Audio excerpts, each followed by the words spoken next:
La tierra estaba fría, oscura, pesada sobre su pecho. Elias Cole no podía moverse, no podía gritar, no podía respirar bien. Y en ese momento, en esa oscuridad perfecta, comprendió algo que ningún hombre debería comprender tan joven: que el mundo podía seguir girando sin él. Ese fue el momento en que Elías dejó de ser un hombre y se convirtió en algo peor. Pero para entender cómo llegó hasta ese hoyo, hay que retroceder 3 semanas. Elias Cole era el alguacil más respetado del condado de Red Rock. 10 años manteniendo la paz, 10 años sin disparar a nadie por la espalda. Tenía una esposa, una hija de 6 años, y la única cosa en este mundo que no se podía comprar ni robar: su palabra.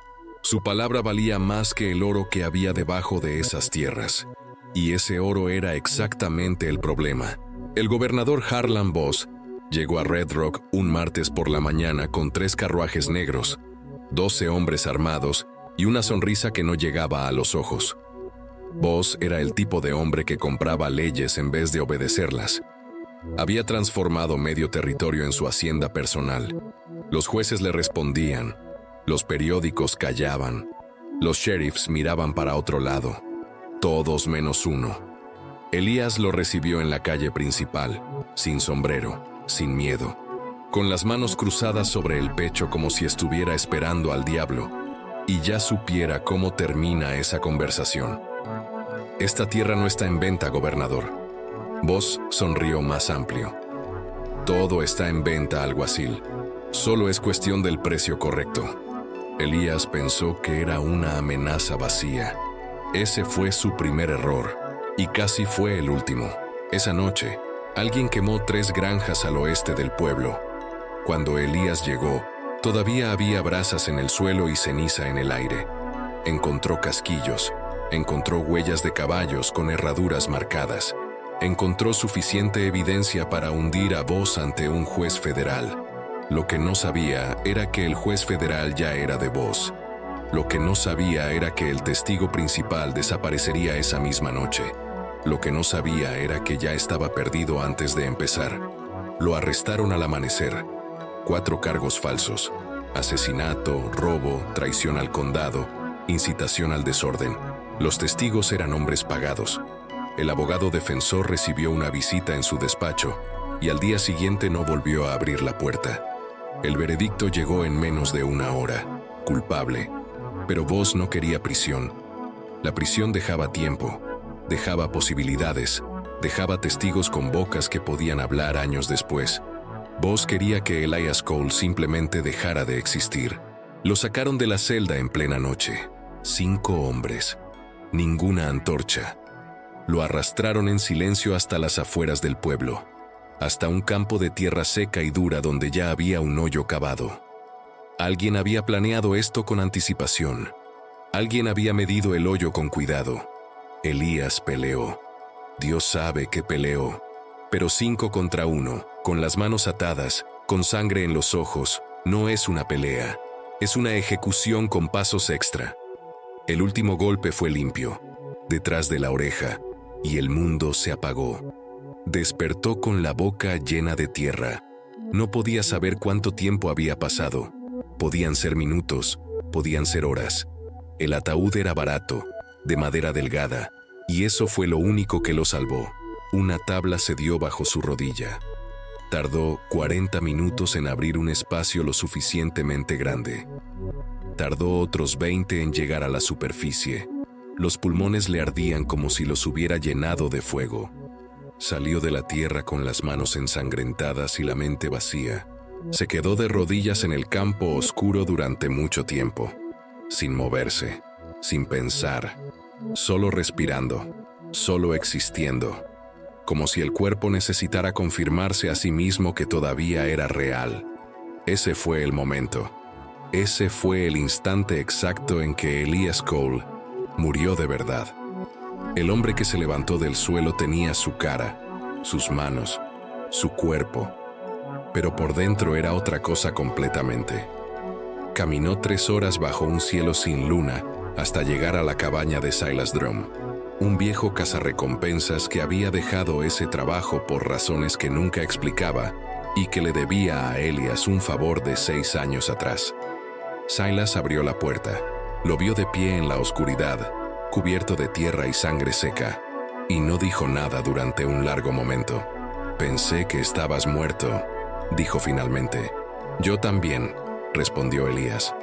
Silas le dio ropa limpia, agua, whisky y una sola pregunta. «¿Cuántos?» «5 que me enterraron, 12 que vinieron con vos». «Y el propio vos». Silas asintió muy despacio, como quien recibe una factura que ya esperaba. «¿Qué quieres hacer?» Elias bebió el whisky de un trago. No hizo ninguna mueca. Dejó el vaso sobre la mesa con la calma de alguien que ya procesó todo el dolor posible y ya no le queda nada que sentir. «Quiero que cada uno de ellos sienta exactamente lo que yo sentí. La oscuridad, el peso, el momento preciso en que comprenden que nadie va a venir a salvarlos». Silas no respondió. Fue a buscar la botella entera. Pasaron 2 semanas. Elías no se movió rápido. No se movió con rabia visible. La rabia quema y el fuego se ve de lejos. Elías se movió con algo mucho más peligroso: paciencia. La paciencia fría de un hombre que ya no tiene miedo a nada, porque ya vivió lo peor. Pero cometieron un error. Dejaron viva a su hija. La niña estaba con la hermana de Elias, en un pueblo a 20 millas. Vos no la consideró una amenaza. Era solo una cría de 6 años con el apellido equivocado y el padre equivocado. Un detalle menor en una operación mayor. Ese descuido lo cambiaría todo. El primero de los 5 era un hombre llamado Dobbs.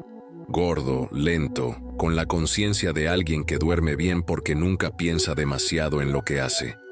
Elias lo encontró en una cantina al este de Red Rock, bebiendo solo a mediodía como si el mundo le perteneciera. No lo mató rápido. Se sentó frente a él. Lo miró a los ojos hasta que Dobbs comprendió quién era ese hombre, hasta que el color se le fue de la cara.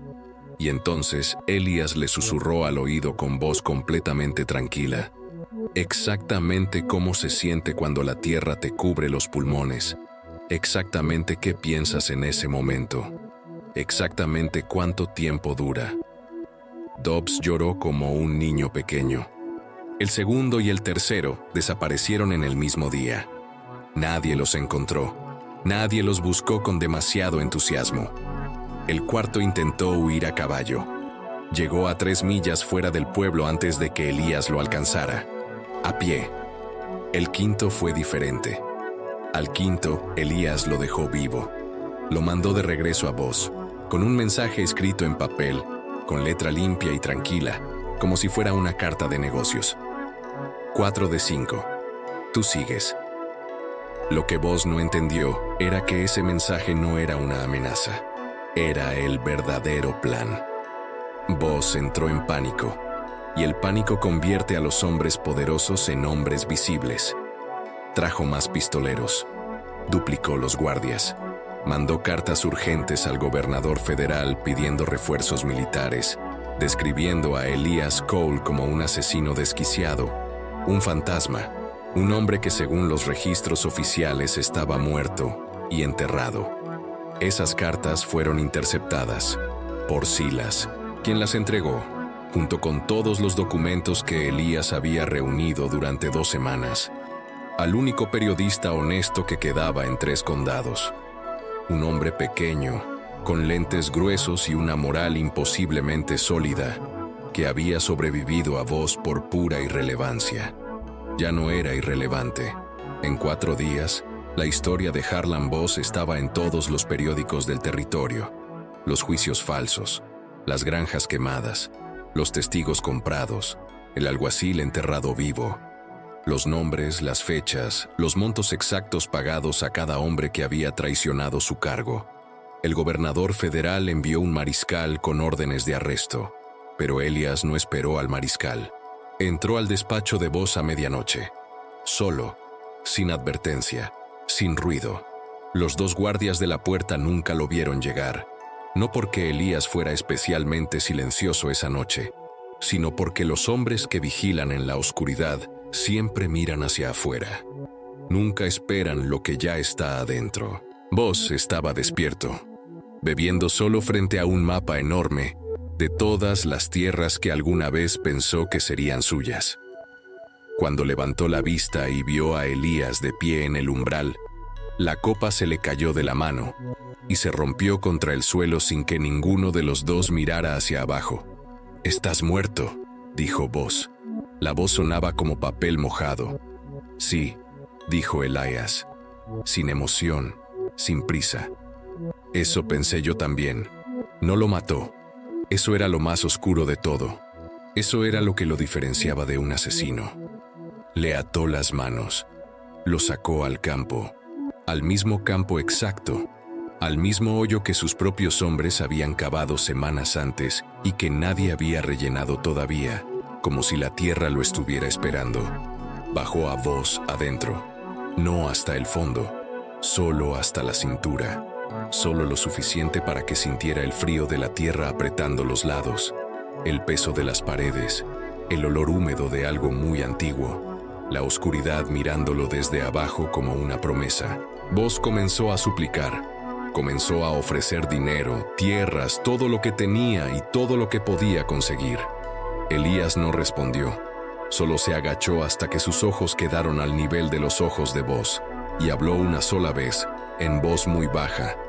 «Ahora ya sabes lo que siento cada vez que cierro los ojos», y se fue a esperar al mariscal. Harlan Buzz fue juzgado en la capital del territorio. 17 cargos, culpable en todos. Murió en prisión 9 años después, en una celda sin ventanas, con el suelo de tierra fría como única compañía.